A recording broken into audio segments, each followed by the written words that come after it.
Imagine a plague so deadly that it not only destroys people, but also brings empires to their knees. Streets filled with corpses, a city drowning in fear, leaders helpless against an invisible enemy. The Plague of Justinian was one of the deadliest pandemics in human history.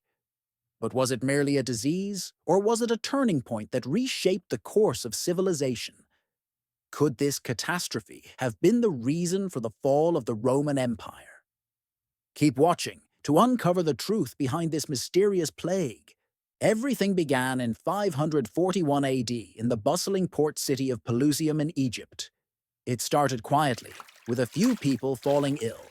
No one suspected that this would soon become one of the deadliest pandemics the world had ever seen. But as merchant ships sailed from Egypt to other parts of the Mediterranean, they unknowingly carried with them more than just goods. They carried death. Hidden within the cargo were rats, and on these rats were fleas infected with Yersinia pestis, the bacterium responsible for the bubonic plague. The disease spread rapidly. From Egypt to Alexandria, then to Palestine and Syria, it followed the trade routes like a shadow of death. When it finally reached the capital of the Byzantine Empire, Constantinople, the city was utterly unprepared for the devastation it would face. People began to die at an alarming rate, thousands each day. Streets were lined with corpses, and the air was thick with the smell of death. How did it spread so fast? The dense population of Constantinople made it the perfect breeding ground for the plague. People lived in close quarters, and hygiene standards were low. As the infected fleas jumped from rats to humans, the disease spread like wildfire. The symptoms were terrifying: high fever, chills, headaches, muscle pain, and most notably, swollen and painful lymph nodes called buboes. Those infected died within days, often in excruciating pain. Was there any hope for a cure? Doctors at the time were baffled. With limited medical knowledge, they tried all sorts of remedies: herbal concoctions, bloodletting, and even prayers. None of it worked. People began to believe that the plague was divine punishment, a wrath from God for their sins.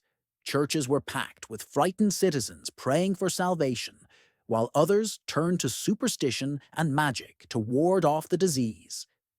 Panic and chaos took over. The plague showed no mercy. It did not distinguish between rich and poor, young or old, rulers or commoners. Even Emperor Justinian himself fell ill, but miraculously survived. Yet his survival was no relief to his crumbling empire. With up to 50% of Constantinople's population dead, the city was paralyzed. There weren't enough people to bury the dead, leading to corpses piling up in the streets and mass graves being dug in desperation.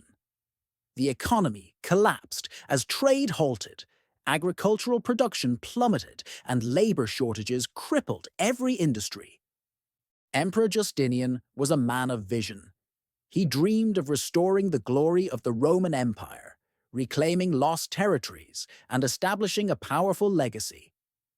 But the plague shattered his ambitions. His armies were devastated by the disease, bringing military campaigns to a halt. The financial burden of the pandemic drained the empire's treasury. Famine followed as agricultural lands lay abandoned. The empire was brought to its knees, not by a foreign enemy, but by an invisible killer. In the midst of all this chaos, people were searching for answers. Why was this happening? Who was to blame? As fear and desperation grew, so did suspicion and prejudice. Some believed that foreigners or religious minorities were responsible for spreading the disease. This led to social unrest, violence, and persecution. Blame games only deepened the fractures within society, making recovery even more difficult. Religious leaders were at a loss. Was this a punishment from God? Many believed it was, leading to mass repentance movements. People confessed their sins, performed acts of penance, and engaged in fervent prayer rituals, hoping to appease an angry deity.